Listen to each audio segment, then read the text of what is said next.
What's good, folks? I am Cool Blue, and this is Lady Blue.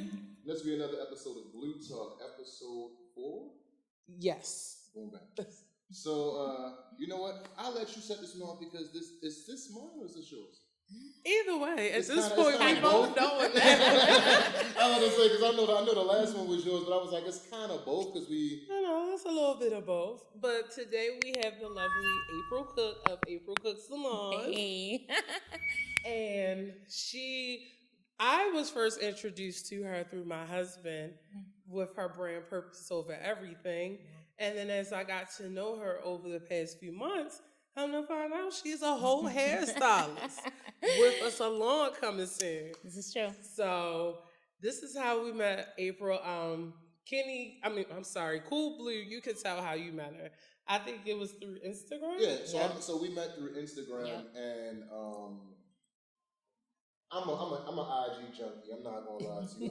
I look for like different brands, and then it's like over the past like month and some change, like I was saying to myself, how much more Baltimore can we actually become? Because the thing about it is, with everything that goes on, it's like you always hear these things. You always hear people say, there's nothing going on in the city. It's nothing going on in the city. And people always come to me and they ask me, they're like, well, how'd you find out about this brand? Well, how'd you find out about this person? Well, how'd you find out about this event? I literally go on Instagram and I scroll, #Baltimore, be more like us. Whatever the case may be, Baltimore artists, Baltimore fashion designers, and I just click and I go. And that's exactly what it is like, and that's how I came across your page. I was just, wow. Yeah, and then it's like, because it's like, that's cool. So it's like, and I'm like, but then I saw your page, but then I saw you. I think you did a conversation with Joe with Christina. Yeah. So and it was like cool. I knew Christina, and then I'm like, who the hell is this? and then I was like, oh, it's the Purpose Over Everything chick, and I'm like, Wow. I was like, oh, it's the Purpose. I'm like, oh, I know her. I don't know her, but I know her. Yeah. So that's pretty much how that happened. Cool. And then I reached out, and then it was like you were so receptive of reaching back out. I was like, oh, because a lot of times when you reach out to people, it's kind of like you don't know what you're gonna get. Yeah. You're So like, it's well, gonna be nice. Yeah, and so when I reached back out and you were receptive, I was like, oh, and she cool. So okay, cool. Well, man. So I try to be a little nice sometimes. Yes. I'm joking. But I'll let you kick the question off, and then we'll swing it back. All right. Well, I was actually going to let April introduce herself any kind of way that you want. Wow. Unless you feel as though the intro that we gave was enough. Yeah, so my name is April Cook. I am the owner and operator of April Cook Salon, and I am expanding to April Cook Salon Suites. I also have my other little baby, which is called Purpose Over Everything, which is April Cook Salon, and Purpose Over Everything is me in a nutshell. And so, yeah, I just kind of live my life with passion and with purpose. There it is. Yay. So one of the first questions I wanted to ask you is that I've been stalking your Instagram story a little bit, and I want to say congratulations for 10 years as a cosmetologist. Woo! Thank you, girl. And one of the things I wanted to ask is that I know with hairstylists and cosmetologists, because I don't want to just limit you what you do. Yeah. It doesn't just start in school. So when did you start being a cosmetologist? And so I actually knew I loved hair in the 5th grade. It's been a long time, yeah. And so just going to the salon, seeing how, people would come in, they would feel one way, and then they would leave and they would feel another way. I said, I want to be able to do that for people. Like, I want to uplift them. I want to make them feel better about themselves, And so, like, when I got to high school, my old stylist, Miss Stacy, she's lovely, she let me work with her. And yeah, so I was a shampoo girl. I was probably like 15, and I knew like this is what I want to do. That is cool. Yeah, so it's been a minute. And from there, like, that was a summer before 11th grade. And, in 11th grade, you start looking at colleges, you go on college tours and stuff like that. But I was like, I think I want to do hair. I did go to school for business because of the big plan, but like, it's been a minute, since I've figured out this is what I really want to do. I love it. I love to make people feel good about themselves. And I just love the styling. You get to be really creative. Yeah. So, yeah. Yep. That's cool. Yeah. I'm passing over there. Okay, cool. So, your salon, like, do you have an actual date of opening, or are you kind of in the process of still building? Yeah, I'm still in the process of still building.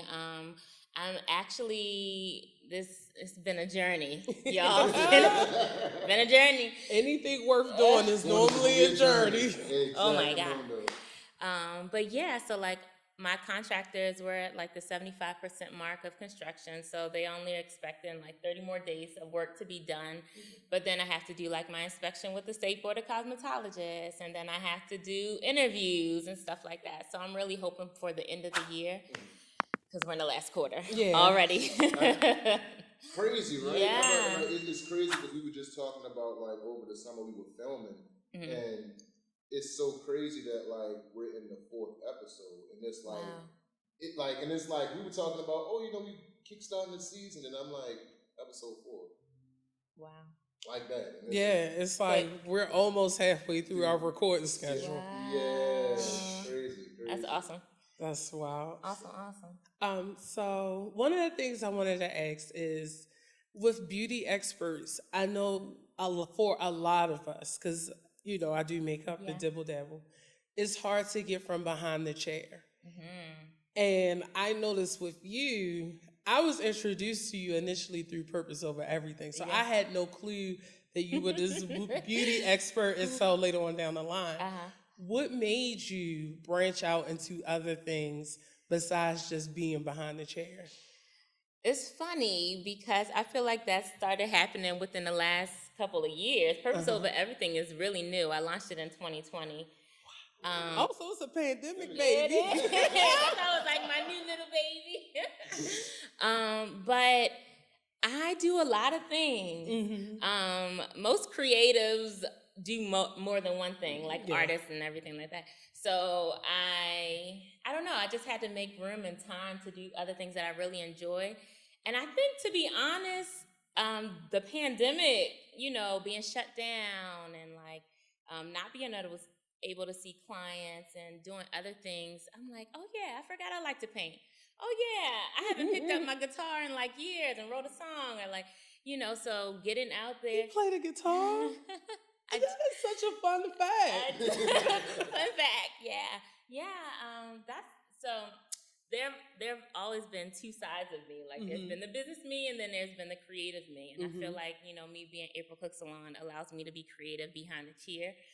But there are so many other things that I really enjoy doing. So it's just a matter of making time to do the things that you really want to do, to step out from doing hair. And, most of the times when I do Purpose Over Everything events, they're on the weekends. So Saturdays are kind of hard because Saturdays are hair days. Yes. Everyone knows that. But like Sundays and Mondays and Saturdays, when I can skip out, I'll try to do other things. That's cool. Yeah. So with Purpose Over Everything, I see that you've been making your rounds. You had like a couple of pop-up shops, not too long ago. What are your plans? If you don't have any, but it's like, if you have any, like, where do you see the brand going in 2023? It's funny. I just had a meeting with my friend who is also my project manager. We were like planning out the year for next year for ACS and POE. I really love. So Purpose Over Everything is an apparel line, but it's a platform for people to come together and, talk about their purpose, their lives, their journeys. My next question. I But it's cool. Keep rolling. My bad. But yeah, like I really enjoy talking to people. And so my biggest thing on the list for next year, Purpose Chats. It's getting my lineup for Purpose Chats to just kind of talk to people more, and encourage them, to find their passion and their purpose. But I have this really cool idea. I can't really say it yet. Yeah. But for like a new T-shirt, but it's gonna be a workshop. So it's gonna be like a 2-in-1. It's gonna be some work that you have to do in order to like design your t-shirt. Yeah. All right, that's all I'm saying. Yeah, that's cool though. Kind of how like Nike did it, like you know how Nike does like the pop-up shops where you can kind of like create your own. Oh, no, I didn't know. So like, You know? a while back, I forget, I don't know which playoff game it was. I think it was either the All-Star game in Chicago or the All-Star game in Cleveland. Okay. Nike did like a pop-up shop, and you would go to the pop-up shop, and they had like the print press there, where they had like the Nike swooches, and you Nice. could kind of like go in and you could do like front back type, you know. Like, Yeah, That's- that's cool. yeah. Look, she I like, don't no, know. my I'm kids like, burning down. Ideas staring up. Mhm. Okay, awesome. But yeah, so I'm definitely looking to do one. Okay, here's the thing. I realize how important it is to have a team of good people.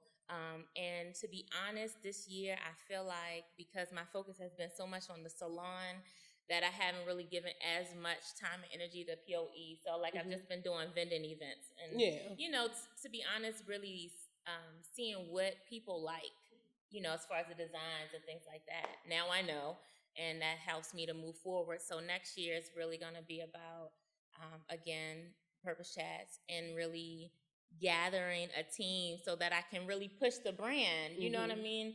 Like how it was in the very, very beginning. I was posting on social media. You found me on social media. You know what I mean? Like just getting back in the groove of those things. Yeah. That could be hard at times, though. I get it. Juggling a lot of things. So, yeah. I get it. Because even with, like, our team, it's still like, so did you do this? No? Okay, I'll do it. Like, I get it. It's hard to balance. Yeah, people don't understand the ins and outs of like podcasts. I mean, and it's not really for them to understand, but like it's like you have to be on one accord with like everything, like scheduling, time, dates, places, and everything. So it's like it's a machine that you just kind of got to keep on. And what you doing with chats for next year? Yeah, you know, like I can learn something from y'all because y'all been doing it. We still learning, girl. We make the joke all the time. We was doing this out the car that you see outside. Like we started busting that out the car. What? So it was like our first season was out the car. The lighting was terrible. The audio was iffy. Like, but we made it. Yeah.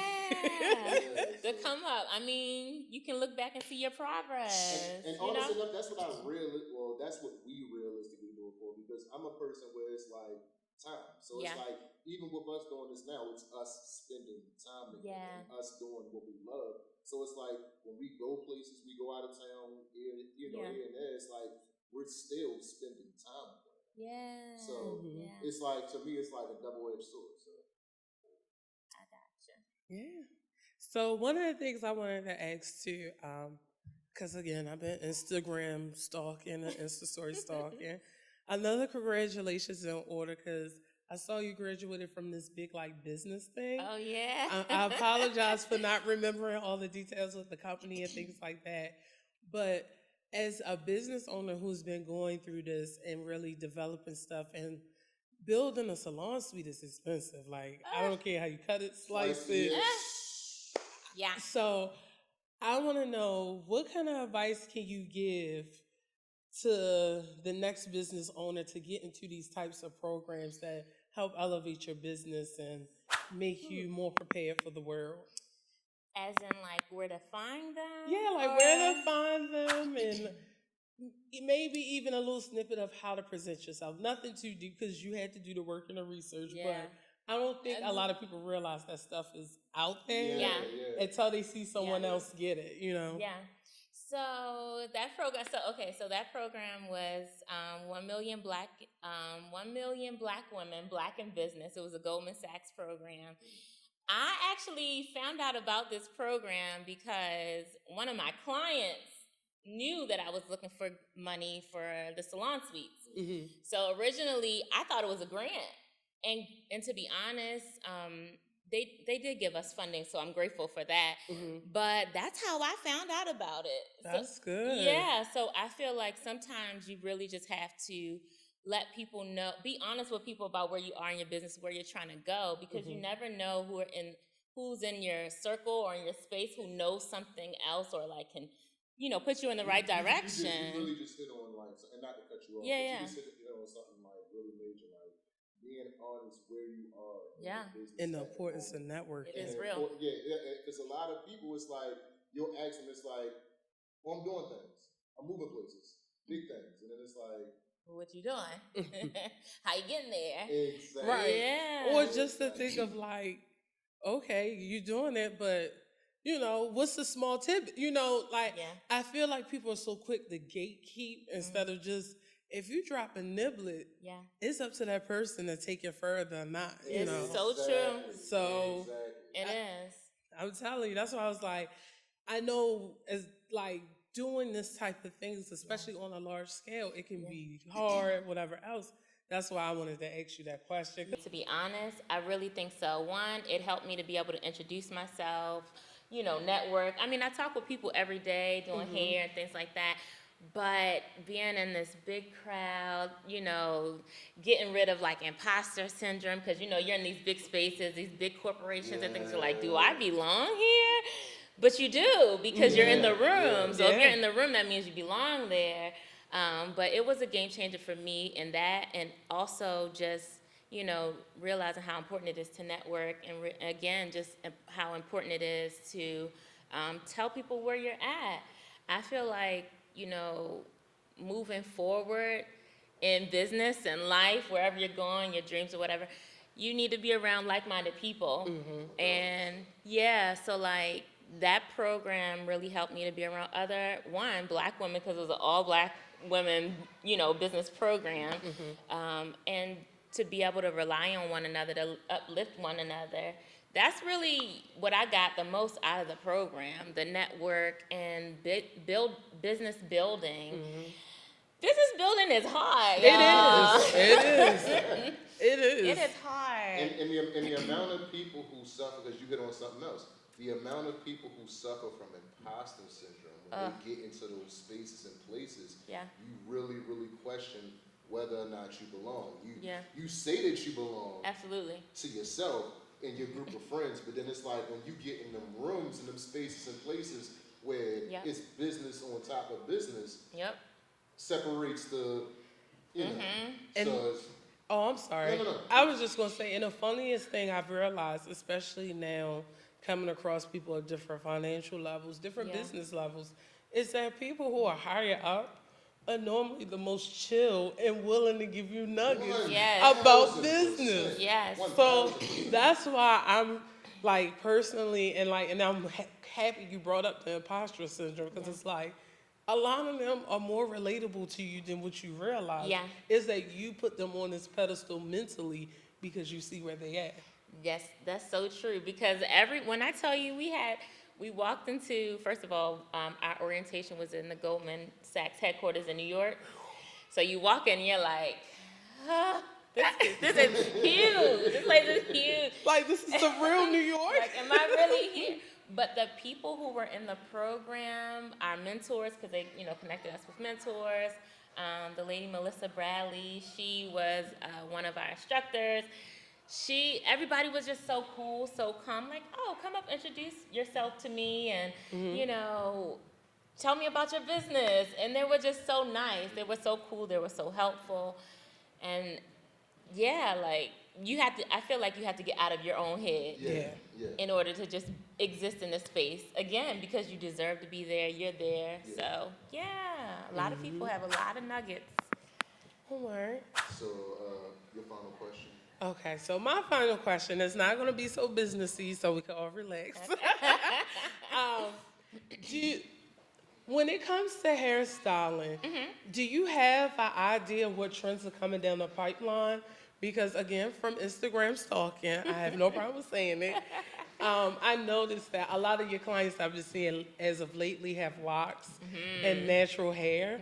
And I was just wondering, when you went into cosmetology 10 years ago, did you expect that you would be doing mostly locks and natural hair, or a good percentage? I won't say mostly. Okay. So when I was in hair school, first of all, hair school, they just teach you the basics. They don't really teach you a whole lot. I've heard that a lot. You gotta, so that's why I'm grateful that I was able to work with my old stylist. But back then it was more like weave. Yeah, I was going to say you was installed. in the weave era when Yes. you graduated. Definitely in the weave era. I don't think that weaves. Okay, so I'll get back to weaves because weaves is still a thing now. Yeah. But it's changed. So, and it's interesting because social media is so much a thing now that if somebody posted on social media, they're like, oh, I want that. Yep. You know, so there was an era where there were like everybody was wearing Marley twists. And then there was an era where everybody was wearing like lock extensions or like goddess locks and things like that. And then we got to the braids, and I'm not just talking about like individual braids. I mean like cornrows and patterns that I haven't seen since like late 90s, early 2000s. Yes. Making a mean comeback. Yeah, I mean, grown women with braids and like beads on the end, like Yep. that's a thing now. But a lot of things that I've also realized with locks, a lot of my clients, well, all of my clients are natural except one. I have one client who is like, no, she's old school, and that's fine, you know, whatever. But a lot of people realize how busy they are. One, getting into being adults now, adulting, and needing a life of ease. People wear protective styles. So I've noticed one thing with my clients is a lot of people who've been wearing protective styles, as in braids and like twists and things like that, end up locking their hair. Right. So that's one thing. Another trend that's, it's not new, but I feel like it's more, you know, current because of social media are like tape-ins and micro I was links. going to say tape-ins. But it's interesting because people with fine hair have been doing tape-ins for a really long time and micro links. But I think people with more like coarse textures and, you know, kinky textures are just coming around to like doing them more. I'm not saying that they haven't been doing them, but they're doing them more because they see them, they see people installing them and things like that. So yeah, things have definitely changed, you know, within 10 years. I mean, very much so. I think color and things like that are still pretty solid. Color placement is different now, though. Back in the day, it was more like highlights and things like that. Now it's more like blocks of color, like patches and, you know, different areas. It's not so much foiling as, you know, not to be so technical. Yeah. Yep. So yeah, things have definitely changed, but the one thing that my old stylist told me was always keep up with the trends. Yeah. That's probably like the most important thing. Okay. Yeah. Gotcha. My final question. So, out of everything that you're doing, like artist-wise, because I'm about to say like, Yeah, you're an artist. what's one thing that brings you natural joy, and it doesn't necessarily have to be business related. Like, what's one thing like artistry-wise that just brings you natural joy? One thing, I love painting. Okay. Painting, it's so free. I didn't go to art school or anything like that. I mean, I just, you know, but it's just so free. You take the colors and you mix them up and you put them on the, you know, what is it called? The canvas. I was about to say the easel. I'm like, no, that's not right. Close enough. Yeah. And you just paint, and it's freeing. So that's one of the things that I love the most. I know you asked one, but I love playing my guitar, and music is another thing. So, like, those two things together. Nice. Yeah. So, final thoughts. We're going to swing them this way, and then, I just want y'all to know, as always, I love y'all. And do you have anything you want to say? Thank you for both allowing me to come and be a part today. Of course. It's been great. I love your energy together. I've met you in person before, and then we did the interview, but I've never met you, but just interacting with you online is pretty cool. So just to see how you guys interact together, it's been great. I like that a lot. Yeah. He are.